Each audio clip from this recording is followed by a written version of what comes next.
Bertemu lagi dengan saya Andreas Agam Broto Windrianto. Kali ini saya sebagai calon peserta. Kali ini kita akan bahas tentang koneksi antar materi 1.1, yaitu bagian kesimpulan dan refleksi. Nah, kita langsung aja kita masuk di babnya, gitu kan. Nah, pertanyaan pertama yaitu atau pertanyaan pemantik yang pertama adalah apa yang Anda percaya tentang murid dan pembelajaran di kelas sebelum Anda mempelajari modul 1.1? Dan yang kedua, apa yang berubah dari pemikiran atau perilaku Anda setelah mempelajari modul ini? Dan yang ketiga adalah apa yang dapat segera Anda terapkan lebih baik agar kelas Anda mencerminkan pemikiran Ki Hajar Dewantara. Nah, itu tadi pertanyaan pemantiknya. Ini dia jawaban-jawaban atau refleksi dan kesimpulan dari saya. Nah, pertanyaan dari yang pertama, apa yang Anda percaya tentang murid dan pembelajaran di kelas sebelum Anda mempelajari modul 1.1 atau modul kemarin itu? Yang pertama adalah yang saya tuliskan, yang saya percayai dan saya lihat ini ya, guru mendominasi pembelajaran atau lebih kerennya itu teacher center. Jadi gurunya itu modelnya ceramah di depan kelas dan lain sebagainya. Terus yang kedua, pembelajaran itu berfokus pada kognitif atau mengejar KKM, mengejar target akademis saja.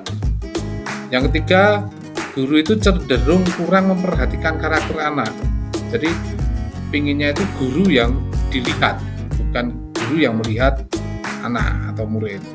Terus selanjutnya adalah siswa itu cenderung pasif karena metodenya itu kan ceramah, jadi teacher centered, jadi siswa itu kayak cenderung pasif dan itu membuat motivasi belajar itu kurang atau rendah. Dan yang selanjutnya adalah guru cenderung mengharapkan siswa dalam KBN itu tenang, itu dan inginnya itu memperhatikan guru. Jadi lebih ada yang rame gitu kan, kamu bisa diam nggak? Nah, padahal mungkin yang sekarang ini kan mereka rame karena membahas pelajaran dan lain sebagainya. Oke, kita lanjut.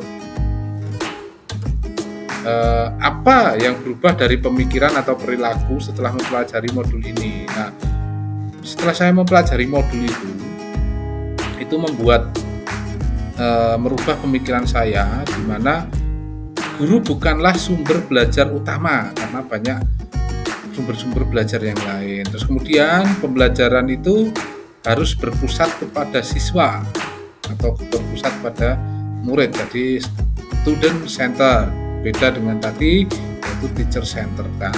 Nah, selanjutnya adalah menghargai setiap pembelajaran murid. Jadi apa yang dikerjakan siswa untuk kegiatan KBM itu kita harus menghargai, dan kita juga harus mengakomodasi setiap kreativitas murid dengan cara bagaimana, yaitu memfasilitasi keadaan murid sesuai dengan fasenya. Jika di SMA itu fase E dan F, ya kita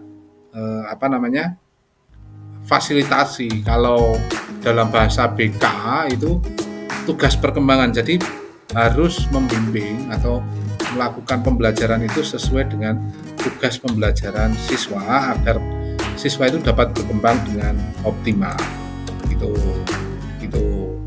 Nah, apa saja yang dapat segera saya terapkan lebih baik agar kelas bisa mencerminkan pemikiran KHD? Yang pertama adalah mengemas pembelajaran yang lebih menarik agar murid itu mau dan mampu untuk aktif dan semangat untuk mempelajari bahan ajar. Kemudian memberikan kebebasan untuk murid dalam menyelesaikan tugas sesuai dengan minat dan bakatnya. Misalkan murid itu mau membuat video, membuat puisi, mau membuat poster dan lain sebagainya, kita persilahkan. Terus juga kita dalam kegiatan itu mengenali karakter, potensi, minat dan bakat siswa. Jadi pembelajarannya itu sesuai dengan itu tadi. Yang selanjutnya adalah kegiatan pembelajaran ini harus lebih interaktif dengan melakukan kesepakatan kelas lebih dahulu.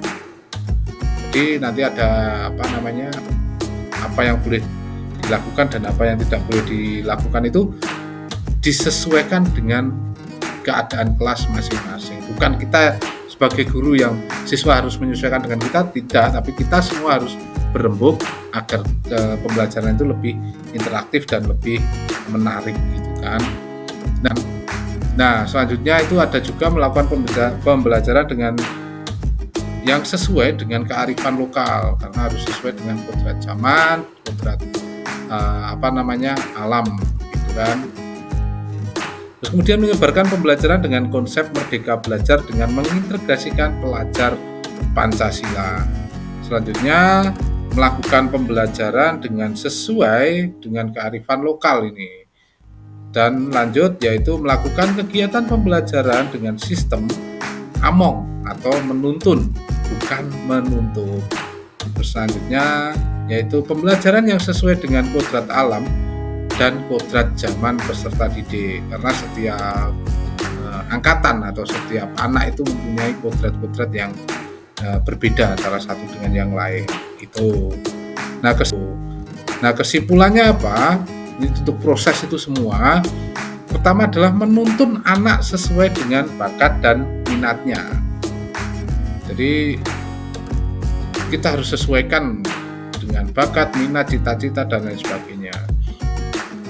Terus perubahan itu bukan hanya untuk menuntut ilmu akademis, misalkan untuk menuntut ilmu fisika, ilmu biologi, atau pelajaran sejarah dan pelajaran geografi dan lain sebagainya, tapi perlu adanya penanaman budi pekerti. Jadi harus sinkron itu kan, harus sinkron, harus maju gitu. Dan pendidikan itu sejatinya menghamba kepada anak. Menghamba dalam artian bukan kita menyembah anak, bukan, tapi kita itu menuntun anak pada perkembangan yang sesuai dengan kodratnya itu tadi.